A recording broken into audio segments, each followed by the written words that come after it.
चोरी बोरी से हुई है, बल्कि हमारा किसान भाई जानता होगा, जब किसान डीएपी लेने गया तो उससे कहा कि ये नैनो यूरिया की और खरीदो, तभी जाकर के आपको डीएपी की बोरी मिलेगी।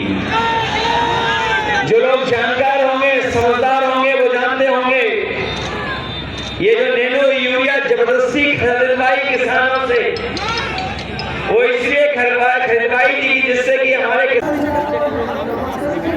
आज आखिरी दिन पर आए हैं प्रचार प्रसार करने, क्या लगता है आपको? आज जौनपुर में आखिरी दिन पर आए हैं प्रचार प्रसार करने, अखिलेश जी क्या लगता है? देखिए, जौनपुर और पूर्वांचल की 27 सीटें इस बार इंडिया गठबंधन समाजवादी पार्टी जीतने जा रहा है। जिन्होंने 10 साल में महंगाई, बेरोजगारी और किसानों को धोखा दिया हो, और आज अगर 10 साल पीछे मुड़ करके देखते हैं तो फौज की नौकरी अग्निवीर बना दी, 4 साल की नौकरी कोई स्वीकार नहीं कर सकता, 25 लाख करोड़ से ज़्यादा किसानों का कर्ज माफ, वो उद्योगपतियों का कर्ज माफ़ किया, लेकिन किसानों का कर्ज माफ़ नहीं हुआ। इंडिया गठबंधन समाजवादी पार्टी किसानों का कर्ज माफ़ तो करेगी, वहीं एमएसपी का अधिकार दिलाने का काम करेगी, जिससे फसलों की कीमत सही मिल जाए। जो 30 लाख नौकरियां हैं वो दी जाएंगी, और गरीब महिलाओं के लिए उनके अकाउंट में 1 लाख रुपए भेजा जाएगा।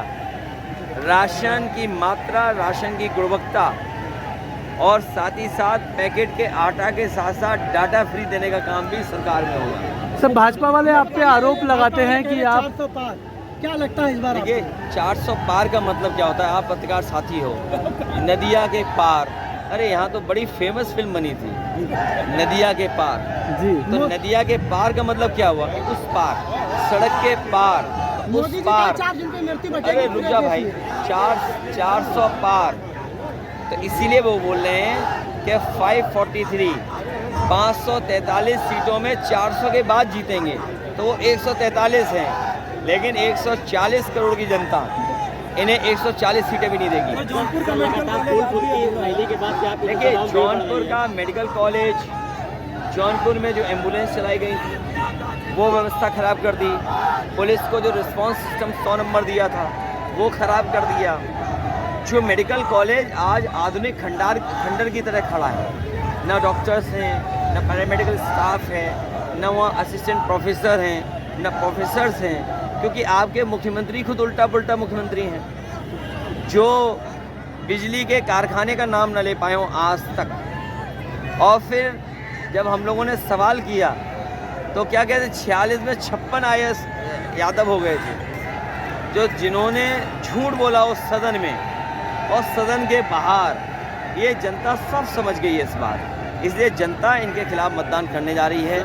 यहाँ से प्रिया सरोज और हमारे बाबू सिंह कुशवाहा, और पूर्वांचल की 27 सीटें, अभी तक तो मैं कहता था क्यूटो लड़ाई में है, लेकिन अब क्यूटो भी हारने जा रहे हैं। जौनपुर में आपको दिखाई नहीं दिया, जेल भेज दिया, फिर जेल से बाहर ले लिया, फिर बसपा की टिकट कटवा दी, फिर बसपा से टिकट दिलवा दी।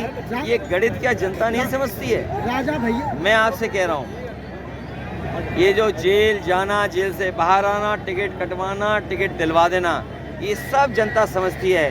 मैं अपने बहुजन समाज के लोगों से भी अपील करूंगा कि संविधान बचाने के लिए, लोकतंत्र बचाने के लिए, बाबा साहब भीमराव अम्बेडकर जी का जो संविधान है उसको बचाने के लिए एक साथ आएँ और समाजवादी पार्टी के प्रत्याशियों की मदद करें। राजा भैया ने आपको समर्थन किया, वही धनंजय सिंह ने बीजेपी को, क्या लगता है अब इसका कितना असर पड़ेगा जौनपुर और पूर्वांचल में? आप सवाल गलत पूछ रहे हो। आपको सवाल ये पूछना चाहिए कि किसी को जेल क्यों भिजवा दिया, फिर जेल से बाहर निकलवा दिया, नहीं, फिर जेल से बाहर निकलवा दिया, फिर बसपा से टिकट कटवा दी, फिर बसपा से टिकट दिलवा दी।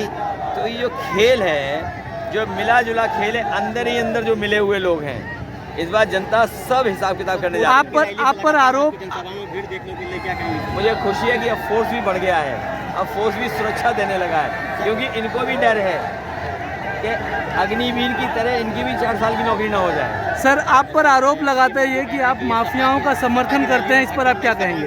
ये बताओ, हम माफियाओं का समर्थन करते हैं? हमें साथ कौन माफिया है? कोई एक माफिया हो तो बताओ।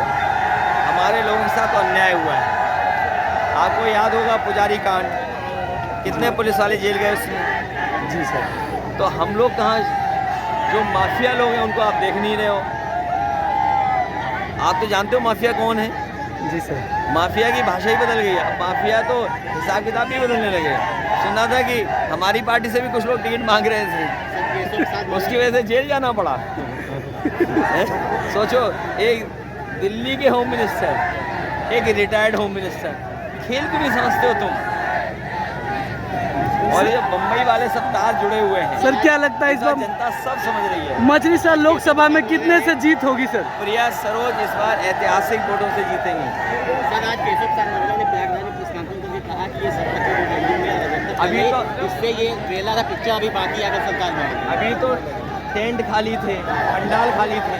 अच्छा वो प्रेस कॉन्फ्रेंस में आ गए, क्योंकि नहीं तो ये क्या करते थे, इनके जो कार्यक्रम होते थे तो आशा कार्यकर्ता और जो सरकारी कर्मचारी हैं उनकी ड्रेस बदल करके, हमारे पुलिस भाइयों की भी ड्रेस बदल के उन्हें सीटें भरने के लिए बैठा दें। तो कम से कम अब तो स्थिति में साफ हो गई होगी। और जो जन समर्थन है, देखिए ये वो जन समर्थन है जिनके साथ सरकार ने धोखा दिया। आप सोचिए, पेपर लीक हुए हैं, 60 लाख बच्चे हैं जो परीक्षा नहीं दे पाए, जिनको नौकरी नहीं जाती। यही 60 लाख अगर माँ बाप और जोड़ दें तो एक परिवार में 3 लोग नाराज हुए, तो 60 लाख गुणा 3, 1 करोड़ 80 लाख। और 1 करोड़ 80 लाख अगर हम भाग दे देंगे 80 लोकसभा से, तो हर लोकसभा से 2,25,000 वोट कम हो गया। तो उसकी भरपाई बीजेपी कैसे करेगी? लेकिन आपके प्रत्याशी हर जगह पहुंच नहीं पा रही हैं। अरे किसने बोल दिया? आजकल तो सोशल मीडिया है, जाना आना है। अरे हम तो कह रहे हैं कि हम और तुम नहीं पहुंच पा रहे, तुम्हारे चैनल को भी सब्सक्राइब करने के लिए कहते हो कि भाई सब्सक्राइब कर लो तो हमारा चैनल तुम तक पहुंच जाए। तुम्हें नहीं पता क्या? पता है। बिल्कुल बिल्कुल। इसका भी सब्सक्राइब। सर एक आखिरी सवाल, अगर